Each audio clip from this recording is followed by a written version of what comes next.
Hey guys, it finally arrived. We got the Sondors Thin, and I am super excited to get this thing going. I've been impressed with Sondors ever since like February 2015 when their fat model came out. You know, they've delivered. They've done a good job. These things are pretty affordable, around $700, and I got the little LCD upgrade and stuff, so we're gonna test that all out. But I'm actually here with Travis. How's it going, man? Doing well. Awesome. We met at Open Streets, Fort Collins. I don't know if this was like a month ago, and I was really impressed with sort of your outfit. So VeloFix is a company that does mobile bike repair, and they'll come to you, they'll fix your bike. I think the starting price is like $69, but they also assemble bikes, and I just felt like they were gonna do a really good job. Look at all the tools and accessories and stuff they have, truing the spokes, doing all that. You know, I think the Sondors Thin, it's a pretty simple bike. The one I got is a single speed. You could probably do it yourself, but there's something to be said for actually assembling it correctly and having all the tools and stuff. Absolutely. So, you know, I was really excited to do this. I appreciate you going on camera and stuff. And VeloFix is located all across the United States and Canada. It's a franchise, and so maybe there's one near you. And I just thought like this would be a really cool way to get your bike built. For sure. Sweet, man. Are we ready to go? Yep, let's do it. Okay, so we're gonna see what's in the box. Travis, have you ever done an electric bike before? Done a couple of them. The Bosch e-bikes. Nice.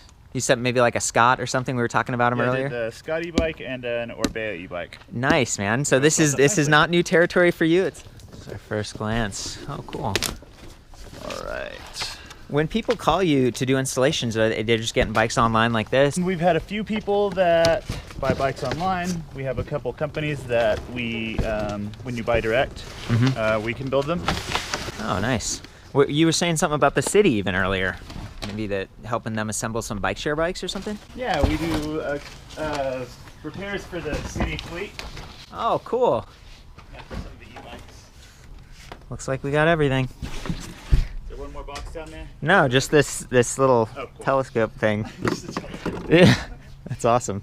Using the original box just as a big trash can, and so far things are coming along pretty quickly. Just taking off all the packaging, and it looks like it was packed really well. I'm not seeing scratches or bends like I have on some of the other bikes I've ordered online before. Okay, so we're making good progress, but the seat tube is a little bit tight. It's like maybe it was clamped down or something, and we're having trouble getting the seat post into it. So we're gonna pry on that a little bit, kind of open it up. But you can see here we've been using some force. I've seen this before, but you know, that's something you might run into. Kind of keep an eye out for. So Travis has got the bike all hung up now in the stand. He's doing some of the finer adjustments. I opened the battery pack, and I'm really impressed. You know, they used to have kind of the canister. It didn't seem like it fit super well. It was a little bit tight. This one's actually a triangle.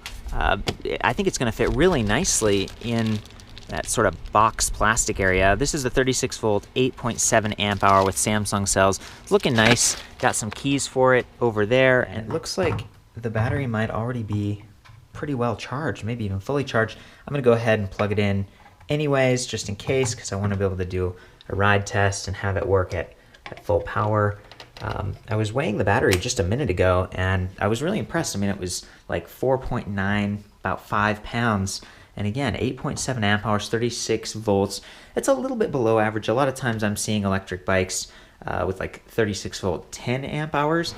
Almost ready to put on that front wheel. I mean, what do you think, man?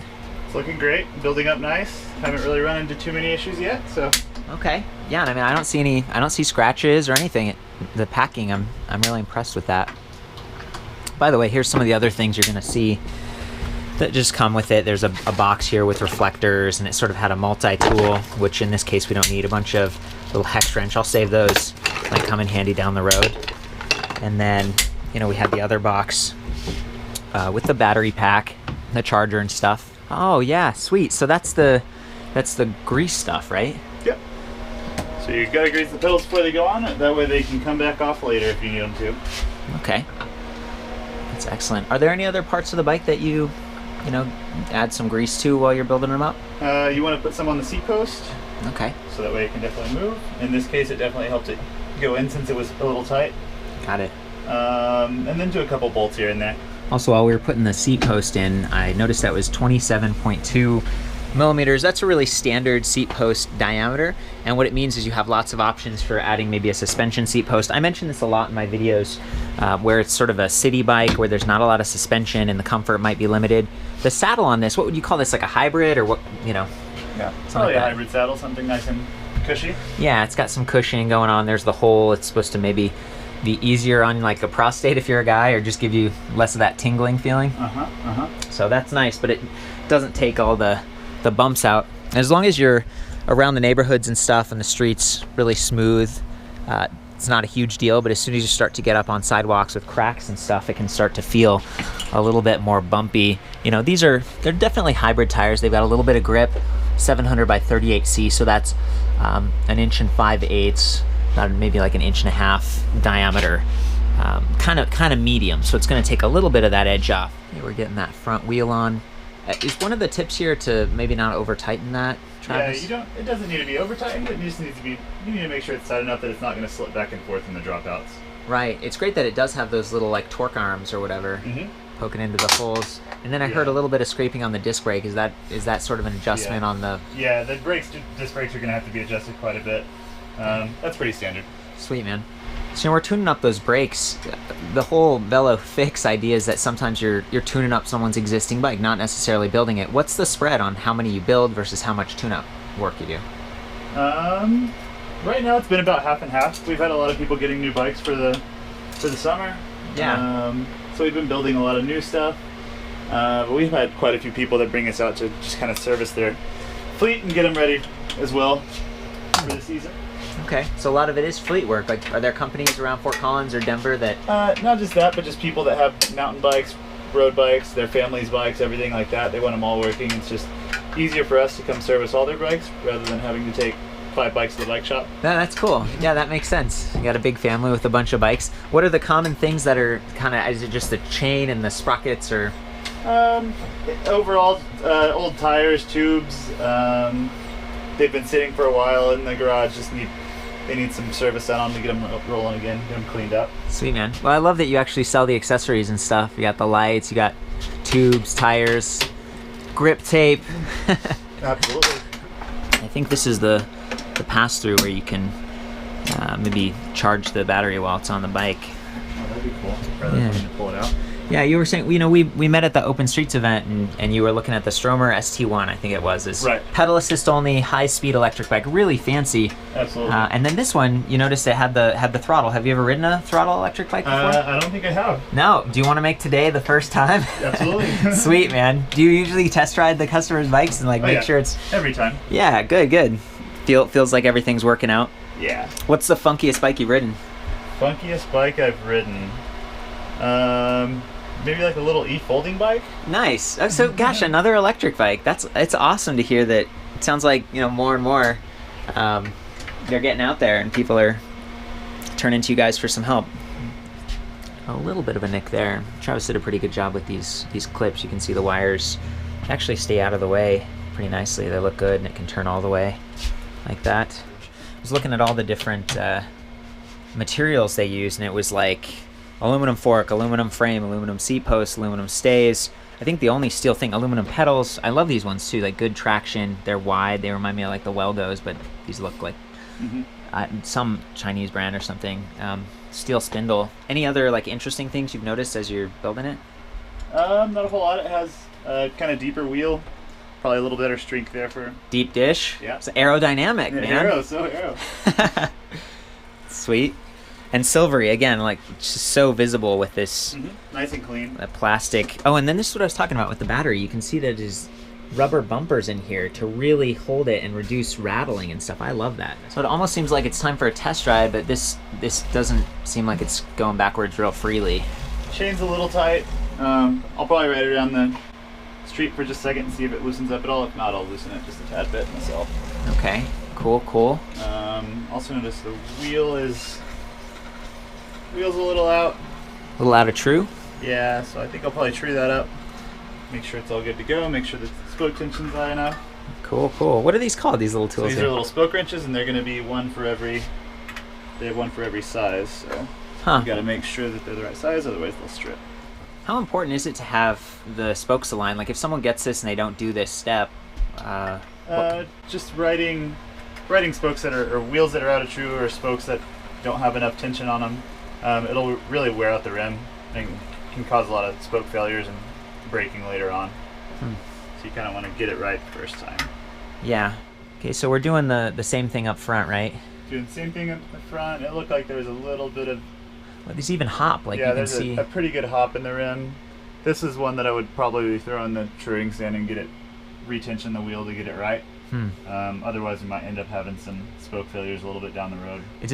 Does your body weight make a difference? I mean, I weigh 135 pounds, so it'll make a little. I mean, a heavier person's going to put more stress on a spoke, but it's still you're still gonna have a pretty good effect on it. Okay. There's the seam on the rim is not quite perfect. It's actually a little bit off, so it's never gonna really get perfectly true. Okay. So in terms of quality, this might be a little bit of a lower quality rim. Yeah. Okay. What else on this bike has stood out to you as like, kind of entry level? The cranks are pretty low quality. They'll probably do the job for what you're looking for. Yeah. I don't really see many people putting out a whole ton of torque onto the pedals. I was noticing these brake levers. They've got the integrated motor inhibitors, so that if you are pedaling and hitting that cadence sensor down here, by the way, it's 8 magnets. It's kind of interesting. I see a lot of like 12 and 6, but 8's an interesting compromise there. Probably going to work pretty well. But if you're pedaling and you need to stop and you hit those brakes, that's going to stop everything. It's going to cut power to the motor. The levers themselves, it's nice that they're black. They're this 5-star brand that I've seen before on Sondors. I love that it's got a chain guide, this plastic piece. It's going to help your pants slough over and maybe not get so greasy, and just the chain, like maybe not bouncing off track. Absolutely.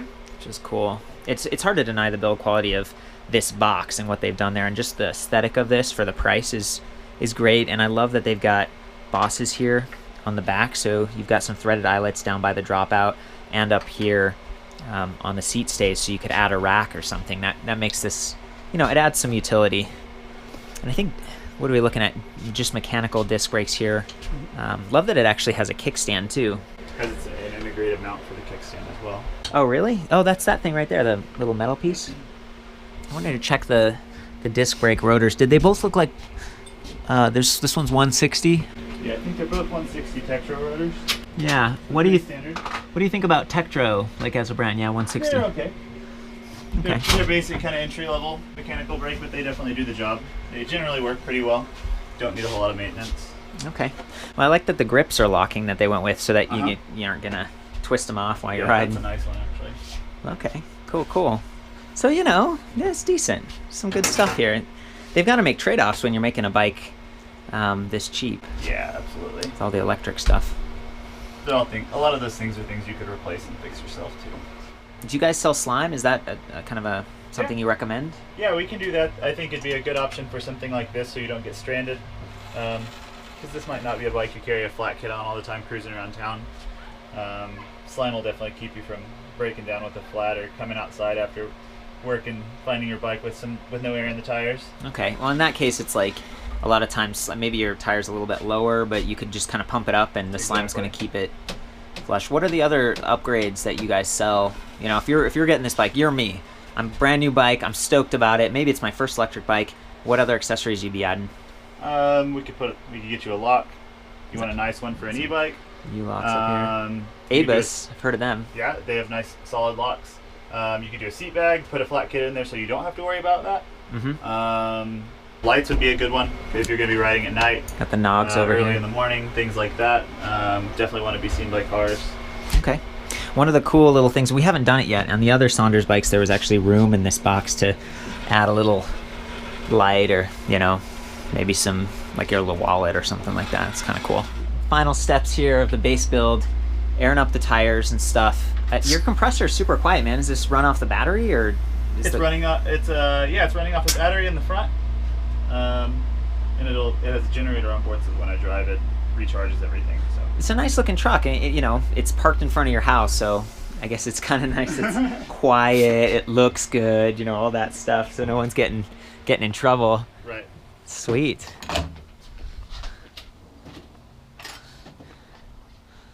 Of course, Travis is a fan of bikes himself. He's got his little BMX cruiser. Sweet. Straighten up the bars, get the headset on. I think this is kind of a one-size-fits-all bike. Yeah, it's a little tall. I'm 6 feet and there's not a whole lot of standover clearance. There you go, buddy. Go for it.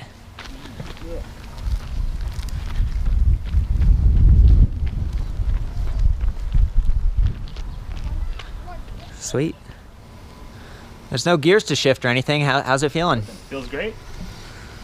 Sounds nice too. I'm not hearing the rubbing or anything. And yeah, brakes feel good. They stop. Okay. Great. Well, awesome. I've got the LCD and stuff, but I'm gonna ride it stock for those people who didn't get this. Test it out, get some feedback, and then maybe later we can pop this on and go a little bit experimental. Absolutely. Yeah, I've got another idea for the gears and stuff. So thanks for your help, Travis, and yeah, I'll talk to you in a bit. Cool. Basically, went and grabbed the battery. It's all charged up. I'm gonna pop this thing in, and we're gonna see how it performs. Here's the box. It's just got that kind of the wing nut thumb screw, just like the last one. Look in here. I believe this is where the LCD panel would connect, and it's just got sort of a cutoff endpoint right now. And then here is the battery plug. It's got the keys and everything. Yeah, it's just really nice. It's a great aesthetic on this, especially for how affordable it is. Okay. It's even molded so that it fits right into those little points. Oh, and there's the locking point. You know, it's just plastic right here. It's just that nub, but I'm gonna go ahead and do this. So what I'm saying is I'm not sure how secure that is. If someone really pulled hard, they might be able to just break it out. Okay, so you really don't even need the key. You just kind of push on that thing and it automatically tabs in. Feels really solid, like it's not gonna be shaking around. There's got that controller right here. Pins all lined up. That's about it. That's awesome. And the on-off switch is on the other side. So there are two plugs. So there's a plug right there for charging it, and then there's a plug on the other side for turning it on and off. And it's already on, so we're good there. That's great. That means the battery can be charged on or off the bike for those who, have a garage and you just want to store it inside there. That'd be fine. So I think the next step is just to press this button in there. It lit up.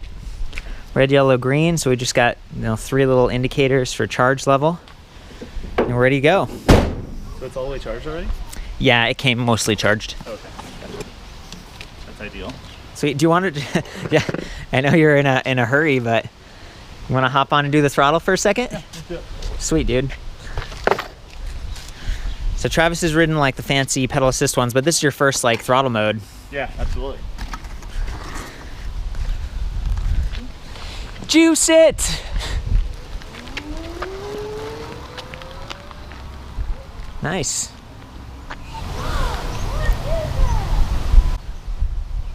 These kids are like, what is that? Cool.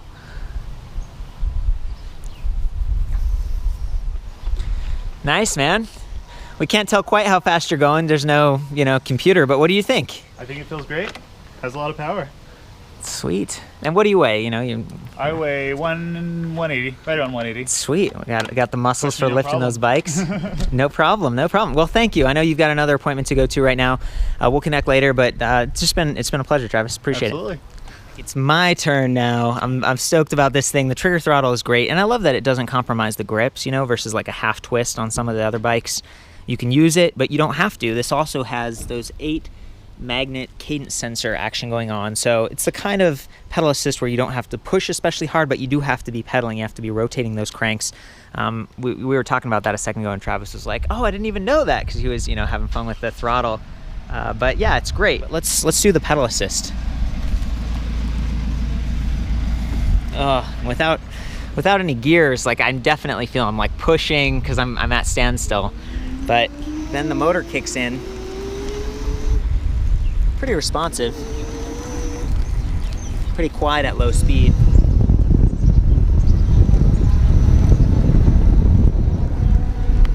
Feeling good. I'd say this is just like a level 1 pedal assist, getting you just enough juice to get the bike up to speed. help waylay some of that extra weight with all those electric systems. Now let's do the throttle mode over here. There we go. Definitely feeling more power.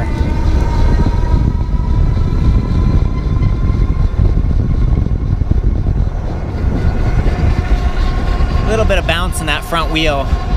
Even after truing it, you know, Travis was saying that just the rim's not quite straight. That's just how it shipped. A little bit cheaper. Now I feel it sort of easing off. We must be up at like the 20 mile per hour because the motor's sort of like just gently easing off.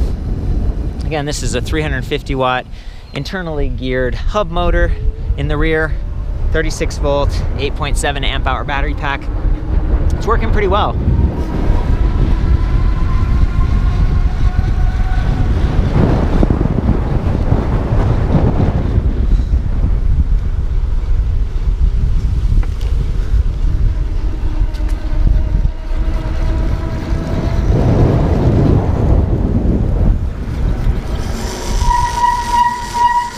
Okay, so we're back. We're in tinker mode here, getting the display all set up. Travis is working to mount that thing. Pretty excited about what that's going to give us, some feedback about speed and just let us change some of those assist levels, potentially get more power because the throttle is definitely offering more power than the cadence sensor alone. That should be pretty easy to do. That was a $100 part right there, and it came a little while after the main bike was delivered. And then we're going to move on to this awesome doohickey down here. This is called a Patterson transmission by Full Speed Ahead. It's an internal planetary geared crankset. So the native setup on the Sondors bike is 16 teeth on the rear sprocket by the hub motor and then 40 teeth up front. And that's it. You've only got one speed. And it means you don't have to worry about a derailleur and the extra weight and complexity. There are no shifters. It's simple. It's dead simple. There's even the chain guide, so you don't have to worry about the chain dropping off. But it's not a ton of fun to pedal. You know, when I was on this thing, just going around the block, cruising around, it felt kind of uncomfortable. It was a lot of work to get started. I have a sensitive knee, and so I found myself using the throttle to help get started, but that uses a lot of energy, and it just sort of changes the dynamic of like bicycle. Even at higher speed, like keeping it going, pedaling, even with the assist, sort of the native assist, it just felt it's a little heavier. I was weighing the bike, it's like 46.5 pounds. It's not super heavy by e-bike standards, but when you only have one gear, it's a bit of an issue. So this gives us 28 teeth, so a little bit smaller, and then with the planetary transmission inside with those gears, when you shift it using a shifter, it switches it and it changes to approximately 45 teeth. If you were interested in doing something like this is $280, not super affordable, but you know, it's one of the kind of a neat way to set the bike up, and you can shift it at standstill, which is cool. $22 for the SRAM 2-speed shifter that we're gonna have to mount, and then we've got some Shimano road shift cable set, $9. You could do this yourself, but then of course you need the extra tools and stuff. I have a park tool stand and all that, the gear, so I can build up bikes, but it's not quite as fancy as what Travis has here. And you know, I spent like $300 buying all that versus, you know, working with VeloFix. So I thought this was a cool opportunity. I'm excited to see what happens, and I'm interested to see what we end up doing with the cadence sensor, because this is going to kind of replace the bottom bracket. Will we have room? Will it matter? I don't know. We're going to give it a go. So I pulled the old cranks, going to put the new bottom bracket in. Does it fit? Is it the right thread? It should fit. There was no grease in the bottom bracket at all before. Oh man. So I had to add that. There was grease on the old bottom bracket spindle, which there's not supposed to be on a square tapered spindle. Oh really? So it'd be a good idea to take the bottom bracket and cranks apart if you get this bike. Okay, thank you. That's another one of those, like, people probably aren't taking that off. What does that mean, like, if you didn't have grease in there? The cranks could fall off because they're greased, or they'll come loose a little easier, or they'll press on too far because the grease, it's not a press fit anymore. Okay. And then not having grease in here will actually just lead to creaking. Okay, so it might creak at the bottom. I noticed the brakes were squealing just right off the bat, and I've heard that touching the rotors is a great way to ruin your yes. brake pads. Yeah, you get oil on your rotors. Yeah, it's like we didn't touch them. I don't know if they're just cheaper, and that's we might be able to wear that out a little bit, heat them up a little bit, and try and break them in. So what's going on, man? So this crank is not going to work on here. This bottom bracket is actually 80 millimeters wide on this frame, and these cranks, which I didn't know, require 68 millimeter bottom bracket. So the spindle's going to be 12 millimeters too short. That sucks. Is that? I mean, So there's no way to, like, there's nothing we can do? Unfortunately, not on this. Okay. Well, I appreciate you trying. Is 68, you said, is more normal for a bottom bracket? 68 would be standard. Okay. Good to know. Good to know. Check that your bottom bracket is the right size before trying this. Looks kind of cool, though, if it did work. Yeah, absolutely. Okay. Well, we're going to just have to put it back together, but at least we know it doesn't work with the Sondors bike. We'll finish the review that way. And real quick, what were the steps? Like, if we did want to install this and have it on another bike, what were the steps that we were going through here? So you'd have to pull your other cranks, bottom bracket. You kind of mount that. That's sort of the derailleur almost, right? Like, more or less, I think it's gonna change what gears when it actuates. It changes the gears and everything with that. So. And then you just pop this on and thread the other crank arm. Yep, and then run a cable through it. And So close. Yeah. Yeah. Okay. Well, cool. Thank you so much. Find another bike to do it on there for sure. Yeah. I do have other bikes, so that might be something to experiment with in the future. Well, Travis just finished packing up all of the Patterson transmission stuff. It's real nice. We're going to use that on another bike real soon. And, at least we figured out the grease on the bottom bracket here. What was the thing that needed the grease again? Just the actual bottom bracket shell needs grease. Bottom bracket the shell. threads, yeah. The threads, okay. Oh, and they put grease on the one thing. What's that called? On the actual spindle itself, that wasn't supposed to have grease. Did you take that off? Yeah, I'm going to, so... Yeah, there's grease on these. Like right there? Oh, and that's what can make kind of loose? Yeah, well, it needs to have a press fit, and if there's grease, it'll actually press on too far. Huh. Good to know. Well, I was doing some of my own calculations, weighing the bottom bracket and cranks and everything that come with it, with the pedals, mind you, and it was 3.59 pounds compared with the Patterson transmission, and it was 3.2 pounds. So they actually seem very close. Those are pretty lightweight pedals. So, it's kind of neat that for about the same weight, you could get yourself a couple of different gears up front.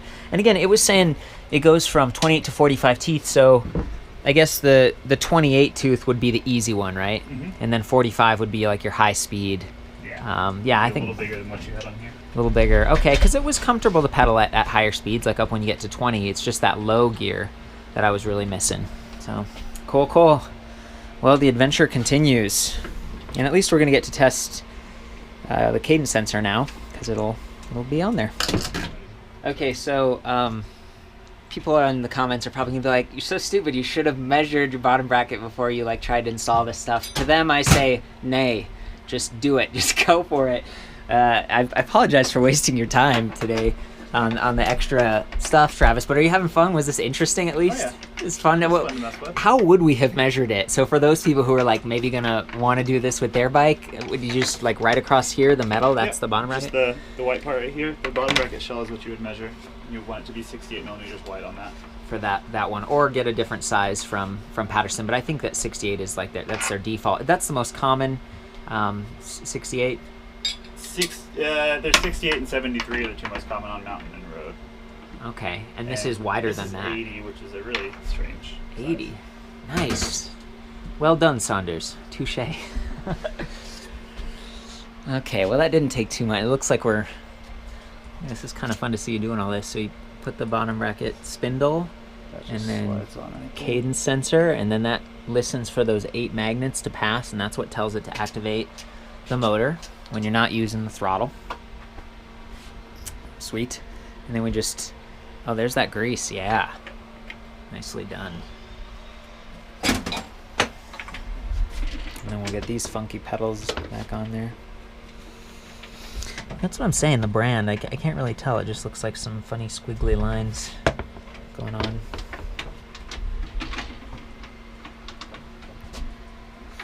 Cockpit's getting a little bit busy here. I tried to get the reflector back on, but it's just loose because the display panel sort of takes that spot. So I don't know, you might need a little thin piece of rubber in there.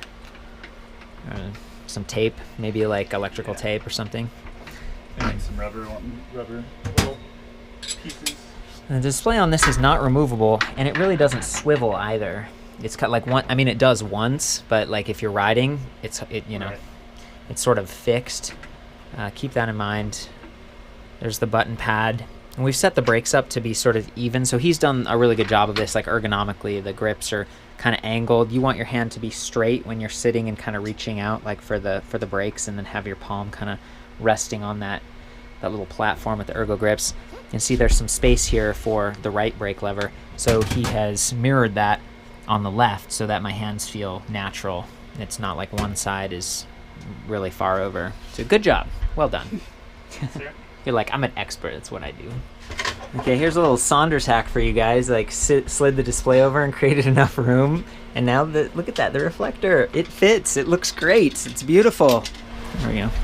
Is that still pretty tight, too, the chain? It will. It's not. I've already loosened all the adjusters and everything. And you chain tensioner. Like with that, that's the chain tensioner? Yeah. Nice. It kind of like brings the whole, what would you call the axle? Kind of brings it back in the dropout. Or dropouts direct down and this is flat? Like, what do you call this? These are horizontal dropouts. Road bikes and mountain bikes sometimes are going to have vertical dropouts. Okay. But yeah, that gives you adjustment. That's perfect. For single seat. So I'm very impressed with the display. I was reading through the manual while Travis was finishing up there. And you have a lot of possibilities. And you know, I've bought other electric bikes before, and it just didn't seem like it went through this as much. It didn't have quite as many options. So there are 2 steps to turn this thing on. Well, I guess 3 technically. The battery needs to be on. You might be able to just leave that on. Then you press the gray button up here, and that turns on sort of the throttle and basic assist. Then you press the power button over here, and that brings up the display panel, as you can see here. So, you know, it's got all the basic readouts. 4 little bars for a battery indicator. We've got time up here, assist. There are 5 levels of assist, which is nice. It's good increments. And speed in miles per hour, motor wattage, distance, kind of odometer, degrees and Fahrenheit right there. And if you press that power button again over here, it sort of cycles through and it gives you your average speed, your max speed, your voltage, and then back to sort of the trip. And hey, you can see it working because he's pedaling. Yes! 12 miles per hour, dude. Keep those fingers clear. Yeah. Some of the other cool stuff that it looks like we've got here is, you know, it's just giving us the press up, press down. But if you hold up for a long press, that turns on the backlighting. Hold up or down shortly to switch between 1 to 5. Hold down and the walk thing flashes. It gives you walk mode, 6 kilometers per hour, release. And then there's like this cruise function. So after cruise function is turned on, the trip riding speed is greater than 7 kilometers per hour. Hold down. So down, if you just hold it, that'll take you to walk mode if you're like standing still. And once you're above 7 kilometers per hour, if you hold it, you get cruise control. That's cool. Not all electric bikes have cruise control. And that just makes it easier for your thumb so you're not getting tired after a while. We press hold up and down at the same time to get trip riding time and some other stuff. And on the different displays, after 5 seconds, display 2 automatically returns, so you get kind of back to normal. There's even more stuff back here. Environment temperature, you can change between Fahrenheit or Celsius. There's just a ton of stuff. So I'm going to include some photos of this little guide in the full review. And if you buy the bike, you'll be able to go through independently. But it definitely covers at least the basic stuff that I'm used to seeing on all the other bikes. And it even has some extras, so that's cool. Looks like we're getting close, huh? I think so. Just got to get the brakes working and we're good to go. Brakes. I think Travis is just putting the final adjustments on that rear caliper. You could hear it rubbing before, and that was sort of the bend. It's sounding a whole heck of a lot better now, though. Really smooth. And the good news is, you know, both of these are bolt-on. You don't have quick release on either wheel. And while that's a little inconvenient, it also means that you're not going to accidentally be over-cranking it and having the rotor scuffing up against those pads and having to do all of this realignment and stuff. So, you know, you spend the money and have someone help you out like this, it should stay. It seems like a pretty resilient bike. Like, there's just not a lot here that's going to get messed up. Single speed, easy. Yeah. Look at this tool. It's like made specifically for straightening rotors so you don't touch them. Again, the grease or the oil from your hands can ruin the pads. And that sounds so much better. I like that they went with black spokes on this thing. Yeah, I'm a huge fan of black spokes. I don't like silver spokes for some reason. Well, and they have a black version of this bike. And, you know, I went with the white because safety, like better visual footprint. And I noticed that It's actually kind of like a sparkly metallic white, so it might even be more. Look at that, smooth. Why does it like is the wheel like the weight not perfect or something where the stem is a little bit, yeah, a little bit heavier? A little bit to do with it. I've been on some fancier bikes too that are like you hear the, I don't know, I guess that's like the freewheel in the back. Yeah, and the freewheel. Yeah, this is just a basic freewheel on there. Standard one that you could replace. You could do different sizes back there if you wanted to. Do you think you could actually put any kind of a cassette back here? Like geared? Yeah. Mm-hmm. And you can't do an internally geared hub because there's a motor. So, yeah. So you're really stuck with that one. You could change the size of that to whatever size you wanted. And if it was slightly larger than 16 teeth, it'd be easier, right? Yeah, like absolutely. So smaller up front is easier and slower. Larger in the back is easier and slower, right? It's like a leverage. So you could jump up to a 17 or 18 and get that little bit of climbing if it was too hard for you. That might be kind of nice. How much do those usually cost? Like $10. $10. Do you carry those? $10, $15. I think I have a couple. Might have a couple. Cool. It's nice to know. It's another benefit. You got some extra parts and stuff. So, it's a disruptive service like VeloFix and the other mobile bike repair guys. Because it's like, hey, they come to you. But not everyone lives by a bike shop. And, bike shops still have your helmets and your clothing and your shoes and pedal clip-in, all that stuff. We're limited on space in here. But what they do carry is a good attitude. Like, you didn't care that this was an electric bike. I've been to shops before and they're like, it's not our brand, and back of the line kind of a attitude. So I think this is really cool. I think, in the future, maybe as people do more stuff online, or even companies, I think I'm aware of some electric bike companies that specifically when there's not a dealer in the area, they work with companies like VeloFix, and it's customer service, baby. Okay, Travis just finished wiping the bike down. We were talking about how white bikes kind of get dirty, but at least it's gloss, so it stays a little bit cleaner. Man, it's just silent now. You've done a really good job, and I'm just admiring all the tools here. Are you guys sponsored by Park Tool, or why so many? It's just they make every tool you need for a bicycle. Yeah. To make it everything running good. Okay. Well, look at it. Still spinning. Maybe you can take me on just a quick tour around the van and talk about some of the other stuff you've got on here, so that people who are more interested in getting a tune-up, not necessarily a build. Yeah. So we have full stock of SRAM, Shimano. Most of the parts, a couple campy parts, chains, cassettes, shifters, derailleurs, bar tape, everything that you could possibly need. Bar ends, chains, tons of brake pads, tubes, tires, everything you could need. I have it on here, so. Cool. Is this for watching TV or diagnostics? I can hook it up on here. Some Netflix, some HBO Go. Yeah. When we were test riding this earlier, I just, I don't know what it is. Maybe they haven't been broken in, but it just didn't stop real quickly. Right. Yeah. So the pads need to be bedded and everything like that. So when you first get a bike on the rotors, you want to slam on the brakes a couple times and get some of the pad material bedded into the rotor, and that'll help them stop a little bit better the more you ride. Okay. That's good to know. I never heard about that before. Does that mean it's ride time? Yeah. Okay. Let's do it. Let's bring it out. Okay. Travis has his hat on backwards. He is ready to go. Taking it out again. I love that they actually ride it and give it a go like this. So I bought that Sondors bike, and really it's like $499 plus $194 shipping, so that's why I keep saying it's like about $700, because that's how much it costs. And sometimes you get like free shipping if you get on Amazon, or cheaper shipping, whatever. So it cost me about $700. I paid that money. I bought it myself just like a normal customer on crowdfunding stuff. And then this is not sponsored by VeloFix. I am paying them. I just think it's a cool service, and they didn't know I was going to be filming like this. He just came by like a normal dude, and I was like, hey, are you willing to go on camera? And thankfully he was. I met these guys at open streets and stuff, but just kind of called it in separately. So yeah, I think they do a good job, and I guess I really appreciate that he was willing to go on camera, and I hope that this maybe helps to give some of you guys an idea of alternatives, if you're getting an electric bike. Oh, we're getting the squeak down. They stopping better? Yeah, absolutely. Tell me about this. What's happening right here, man? Got a little bike. Whoa, with like a lamb? Yep. Dude, I like that. That's sweet. So you live bikes, man. That's rad. That's what I do. Well, thank you again so much. So, if they help you out, give them a tip and stuff. Good guys. This thing is riding so smooth. I've been cruising around the block a little bit. It's a lot quieter now that the disc brakes are all set up. I turned the backlighting on, the display, so hopefully you can see it really clearly. It's nice, it's large. I adjusted it, kind of angled it a little bit more.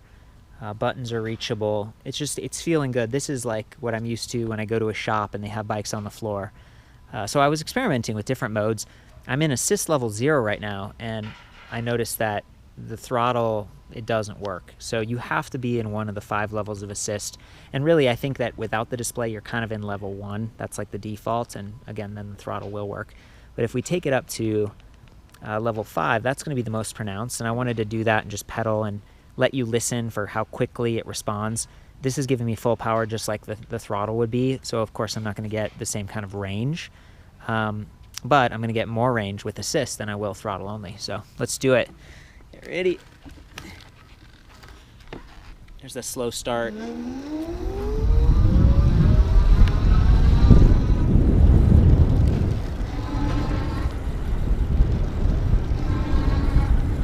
So it stops pretty quickly, but it does seem like I need to pedal for like 1 and 1.5 rotations sometimes. And it pedals pretty slowly at first, just because, you're starting from 0, and this is kind of geared high. Like, look at my cadence. It's pretty slow, and I'm going like 10 miles per hour. So starting from 0 is a little bit tricky on my knee. But then again, you got the trigger throttle. That's the nice thing about it.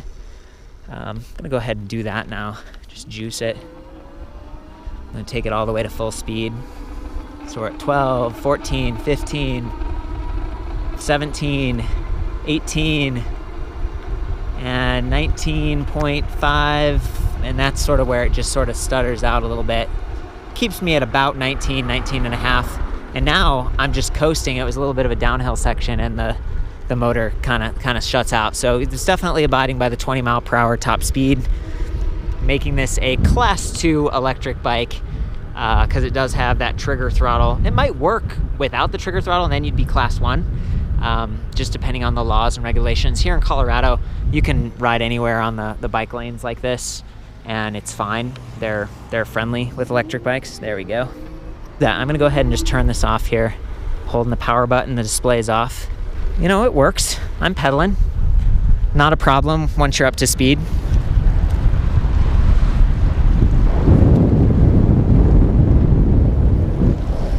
Feeling pretty good about the body position too. Like, I'm not leaned super duper far over. The ergo grips feel nice. The brakes are working a lot better now that Travis seated them or whatever. That was cool. Now I'm going up a little bit of a hill and I'm feeling it a little bit more. And also just the comfort on this bike. Grips and softer saddle aside, it's all aluminum, and that just tends to be a little bit stiffer feeling and kind of more jarring than something like carbon or even steel. There's not much you can do besides maybe putting on larger tires, doing that seat post suspension that we talked about, something like that. It's just, yeah, that's one of the trade-offs with this bike.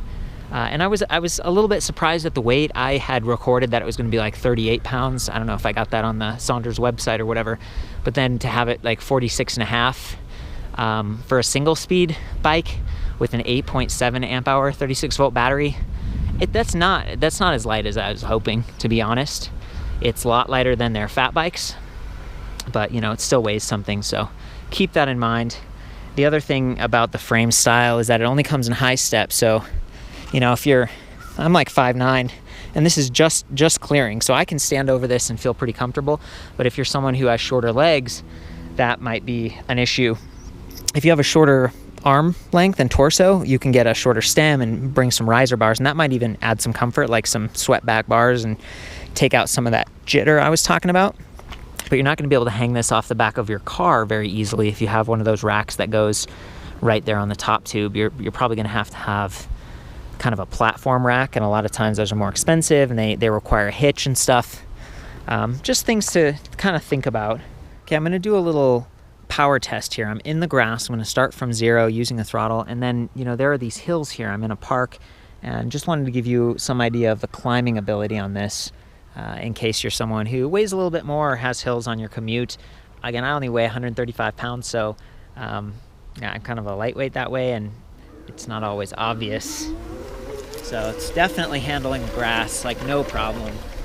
And then there's the hill right here, and it's you know, it's got a grade to it. No problem. And then here's a big hill, so I'm gonna go down this. There we go. Whoa boy, going over those roots.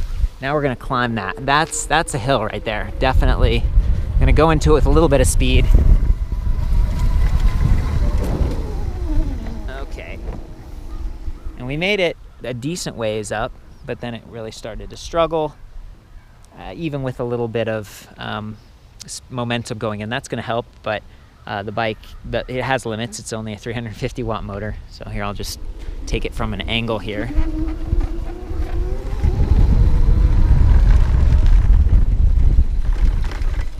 Here we go.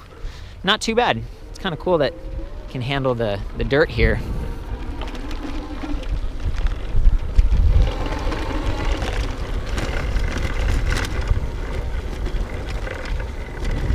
Pretty quiet too. Not a lot of rattling.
Takes it a second, but we're gaining speed. We're up to like 10 miles per hour.